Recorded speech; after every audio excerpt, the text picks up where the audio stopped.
Do you remember the first time you doubted yourself? Maybe it wasn't loud. Maybe it started quietly. A comparison here, a criticism there. Someone told you you're not good enough. And for some reason, you believed them. That's how it started for Maya. She was the kind of person everyone thought was fine. Smiling, polite, hardworking. But inside, she was constantly fighting a silent war. Every time someone praised her, she brushed it off. Every time someone criticized her, she believed it fully. At night, her thoughts whispered, "Why can't you be better? Why do you always mess things up? Why would anyone really care about you?" Her self-esteem wasn't broken overnight. It crumbled little by little, through years of rejection, perfectionism, and comparison. And have you ever looked in the mirror and felt like you were staring at a stranger? You smile, you go to work, you post pictures, but deep down, you don't feel enough.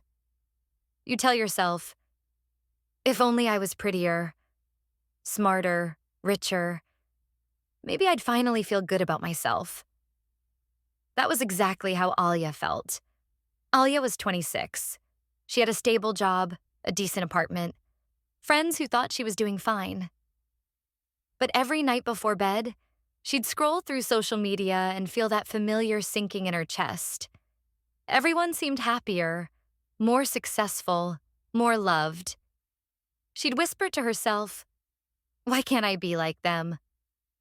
And the more she compared, the smaller she felt. When someone gave her a compliment, she'd laugh and say, "Oh, it's nothing." But when someone criticized her, she'd remember it for weeks. Inside, her self-esteem was hanging by a thread, and she didn't even realize it. It all came crashing down one night. She had worked for months on a big project, hoping her boss would finally notice her effort. But instead, in the meeting, he barely looked at her slides and said, "We'll fix this later. Next." That small moment shattered her. She went home, dropped her bag on the floor, and cried. Not because of the project, but because it confirmed what she had secretly believed all along. I'm not good enough. That night, she looked at herself in the mirror and saw the exhaustion. Not from work, but from constantly trying to prove her worth to everyone except herself. The next morning, something in her shifted. She realized she had spent her whole life chasing approval, but never learning to approve of herself. So she started small. Each morning, she wrote down one sentence. "I am learning to like myself again." It sounded awkward at first, but it was honest. And honesty is where healing begins. Psychologically, this is called self-affirmation theory. When you repeatedly focus on your values and strengths, you start reshaping how your brain perceives your own worth. Alya started to notice her inner critic, that cruel voice that said, "You're not smart enough. You'll mess it up again." Instead of believing it, she started questioning it. Would I ever talk to my best friend like that? The answer was always no. So she practiced self-compassion, a technique psychologists say is one of the strongest tools for building real self-esteem. Instead of saying, "I'm a failure," she'd say, "I'm human, and I'm learning." That shift alone started changing her life. Slowly, Alya stopped waiting to feel confident before doing things. She learned that confidence doesn't come first. Action does. She started taking small risks. Speaking up in meetings. Going to the gym alone. Saying no to people who used to drain her.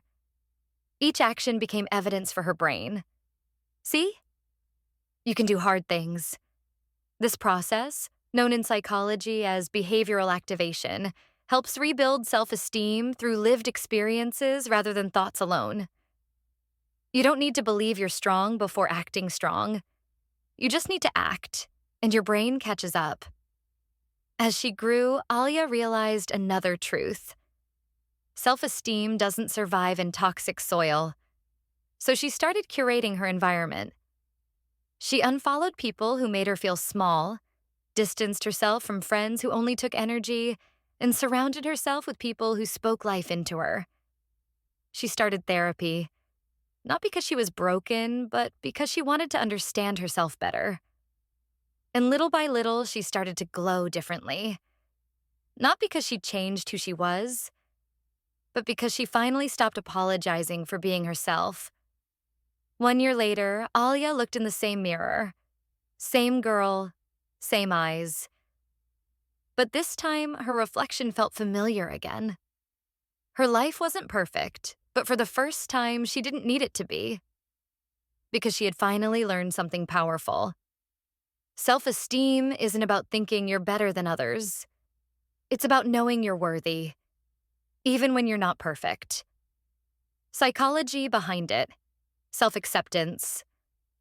According to Carl Rogers, high self-esteem grows when we accept ourselves unconditionally, not only when we succeed. Cognitive reframing. By challenging negative self-talk, the brain rewires neural pathways toward compassion and resilience. Behavioral activation. Taking small, confidence-building actions strengthens self-efficacy, the belief that I can handle life. Positive social mirrors. Being around people who respect and value you reinforces your internal sense of worth.